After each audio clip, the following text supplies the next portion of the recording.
Em um dia, herói. No outro, vilão. No futebol, o amor é intenso, mas o ódio pode ser ainda maior. Um único lance, um erro diante de milhões. E tudo aquilo que era aplauso se transforma em vaias. Alguns jogadores viveram o pior cenário possível. Foram apontados como culpados, carregaram derrotas que não eram só deles e sentiram o peso de estádios inteiros virando as costas. Mas o futebol também é imprevisível e, às vezes, cruelmente justo. Porque para alguns poucos, o fundo do poço não foi o fim, foi o começo da redenção. Hoje, você vai conhecer jogadores que foram odiados por multidões, humilhados pela opinião pública e que conseguiram fazer o impossível, transformar rejeição em idolatria. Se inscreve no canal, deixa o like e fica até o final, porque essas viradas não parecem reais, mas aconteceram. Em 1998, David Beckham era um dos rostos mais conhecidos do futebol inglês. Talentoso, jovem, midiático e cheio de expectativas nas costas. Mas bastou um único lance para tudo desmoronar. Nas oitavas de final da Copa do Mundo contra a Argentina, Beckham reagiu a uma provocação de Diego Simeone e deu um leve chute no adversário. O árbitro não hesitou. Cartão vermelho. A Inglaterra foi eliminada nos pênaltis e, a partir daquele momento, Beckham deixou de ser apenas um jogador. Ele virou o vilão de uma nação inteira. Jornais estampavam seu rosto como símbolo da derrota. Torcedores queimavam camisas, bonecos e fotos. Nos estádios, cada toque na bola era acompanhado por vaias ensurdecedoras. Beckham não errou só dentro de campo. Ele errou diante do mundo inteiro. A pressão foi brutal. A confiança abalada. O jovem que antes era promessa passou a carregar o peso do ódio coletivo. Muitos teriam desistido ali. Muitos não suportariam. Mas Beckham escolheu ficar. Ano após ano, ele respondeu da única forma possível no futebol: jogando. Com atuações decisivas, gols importantes e uma postura que transformou revolta em respeito. O vilão começou a ser perdoado, depois reconhecido e, com o tempo, idolatrado. Aquele erro que quase destruiu sua carreira acabou se tornando o primeiro capítulo de uma das maiores histórias de redenção do futebol inglês. E essa foi só a primeira. Em 1998, o mundo acreditava que aquela Copa seria de Ronaldo, o melhor jogador do planeta, o símbolo de uma geração. Mas poucas horas antes da final, algo inexplicável aconteceu. Ronaldo passou mal, foi levado às pressas ao hospital. Voltaria a campo sem que ninguém realmente entendesse o que estava acontecendo. Na final contra a França, ele estava ali, mas parecia ausente. O Brasil perdeu por 3-0 e o herói virou mistério. O silêncio virou desconfiança. A desconfiança virou teoria e as teorias viraram acusações. Para muitos, Ronaldo havia falhado quando o país mais precisava. Para outros, nunca mais seria o mesmo. E então vieram as lesões, graves, repetidas, cruéis, cirurgias no joelho, meses longe dos gramados, dúvidas sobre se ele voltaria a jogar futebol ou sequer a andar normalmente. O fenômeno virou dúvida, mas 4 anos depois, em 2002, Ronaldo voltou ao maior palco possível.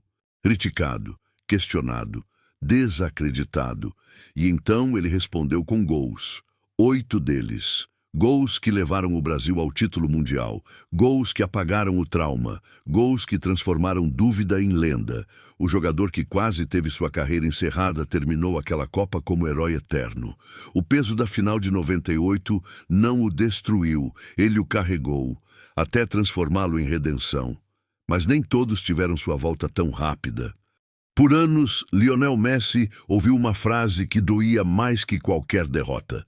Gênio no clube, comum na seleção. Na Argentina, o maior talento de sua geração era tratado como alguém que nunca entregava quando mais importava. Finais perdidas, 3 vice-campeonatos consecutivos, pênaltis errados, silêncios constrangedores após cada derrota. Messi carregava o peso de Maradona, o peso da camisa e o peso de um país inteiro que cobrava mais do que qualquer jogador poderia suportar. As críticas deixaram de ser apenas esportivas, viraram pessoais, viraram cruéis. Até que, em 2016, depois de mais uma final perdida, Messi fez o impensável.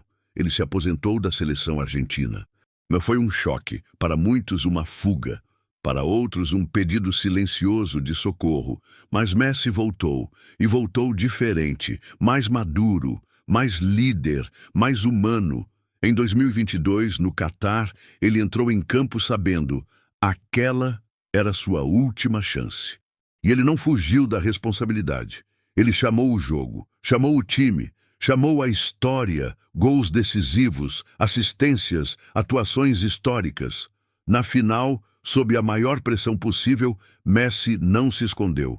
Quando a Argentina levantou a taça, não havia mais debate, não havia mais cobrança. O jogador antes rejeitado se tornou o símbolo máximo do orgulho argentino.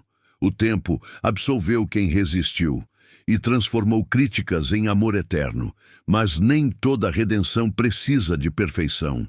A carreira de Zidane sempre foi sinônimo de elegância, de controle, de genialidade silenciosa, até o último jogo, final da Copa do Mundo de 2006, França e Itália, o maior palco possível. E então, um momento inexplicável. Zidane acerta uma cabeçada em Marco Materazzi. Cartão vermelho, expulsão. A imagem correu o mundo. O ídolo saía de campo cabisbaixo, enquanto sua seleção perderia o título nos pênaltis. Para muitos, aquela seria a cena definitiva, a mancha irreparável, o erro que apagaria uma carreira lendária. O debate começou imediatamente, herói ou vilão. Mas o futebol não se resume a um único instante. Zidane não precisou pedir redenção. Sua história já falava por ele. O respeito permaneceu. A admiração resistiu. E com o tempo, a expulsão virou apenas um capítulo, não o final. Porque nem todo erro apaga uma lenda. Alguns apenas mostram que até os maiores são humanos. E alguns vivem esse ciclo mais de uma vez.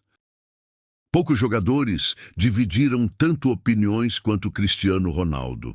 Desde cedo, ele aprendeu a conviver com o rótulo de arrogante, com vaias, com desconfiança.